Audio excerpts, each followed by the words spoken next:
Hello from the Geneva studio of Dukas Copy TV. Alongside me to discuss international regulations against tax evasions, namely the automatic exchange of bank information and its impact on the Swiss banking sector, is Rudi Finci. He's an independent consultant here in Geneva.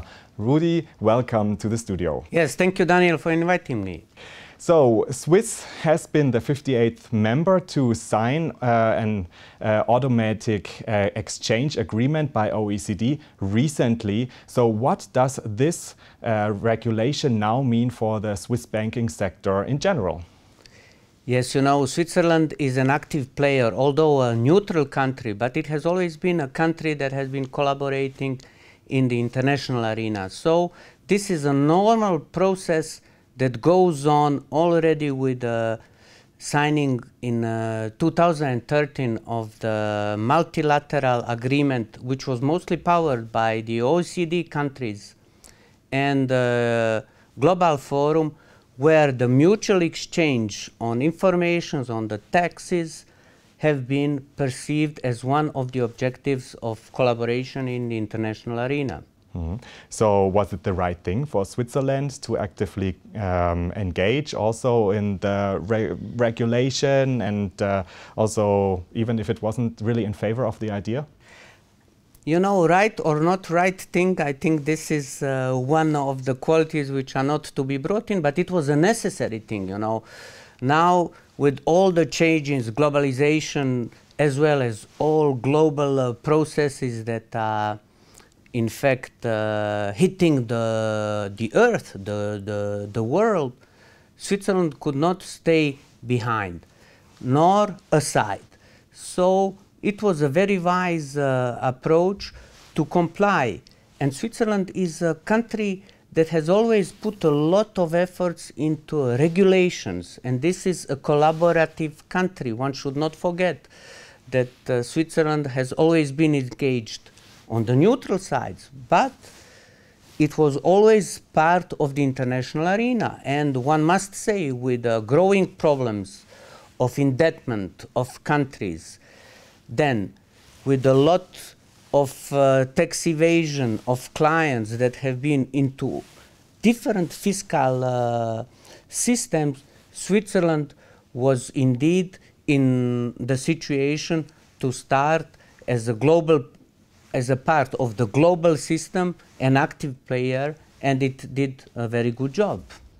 So Switzerland is leading in banking. So what does this new regulation actually mean for the banking in Switzerland? Will Switzerland be able to maintain its leading position, and how could they do that?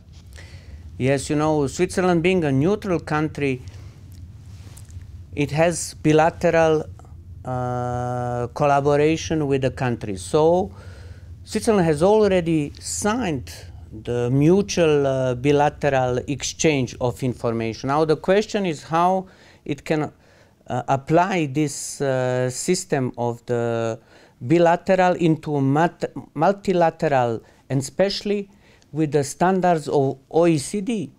So let's say there was a big buzz in the news about Indian clients being in Switzerland, but this is a normal proceeding because Switzerland has already signed the bilateral contacts. Now it is the question of putting it into the setup of multilateral and mostly standards of OECD, but still one should not forget that Switzerland is obliged only to give the information on the reciprocity and on the confidentiality that the other country which is engaged into this negotiation can respond to. So if the country that asks the question in Switzerland for some of their citizens cannot comply to this, then Switzerland is not obliged to return to it. So I think this is in fact the transmission process, and all this legislation that has been engaged now in Switzerland is in effect a transitory program so that Switzerland can comply, which is the objective of all the international players in the financial market, to the standards of the Global Forum, which were introduced in 2013. And how will this actually change the image of the Swiss banking sector? Will it have an impact on this? Yes, you know, image is a very difficult question. You know, the mental image of something that we have perceived, like, don't tell me if you have a friend that goes to Cuba and he says, yes, I'm going to work very hard, you know, 8 hours a day and so on. Cuba is known as a country where you make fiesta, you smoke cigars, you go to the beach and so on. So Switzerland can do a lot, in fact, by inductive change of its image. Because if you push too hard in trying to convince that what it is known as the image is not true, then people become even more suspicious. It is very difficult to convince somebody, even with the facts. You know, our ambassador who was recently in Washington, he tried a lot, and he put even the data and so on, but it is difficultly perceived by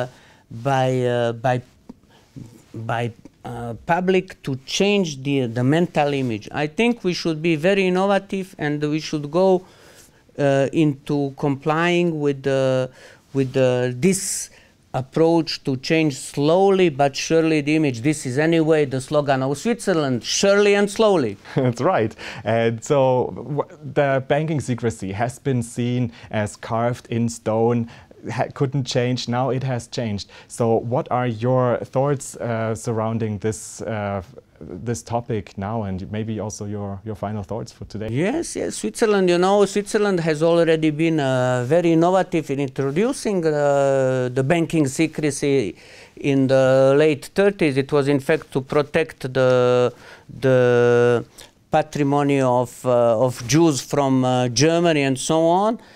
Now I think that Switzerland has all the capacities to reintroduce all its values. As I said, it is a country that is accustomed to applying the rules, which has a security, established political system and so on. So there are a lot of advantages. Now the question is how to make the mix into the innovative way and present it to the world also in the innovative way. You know, to change, as I said, the mental image is very difficult.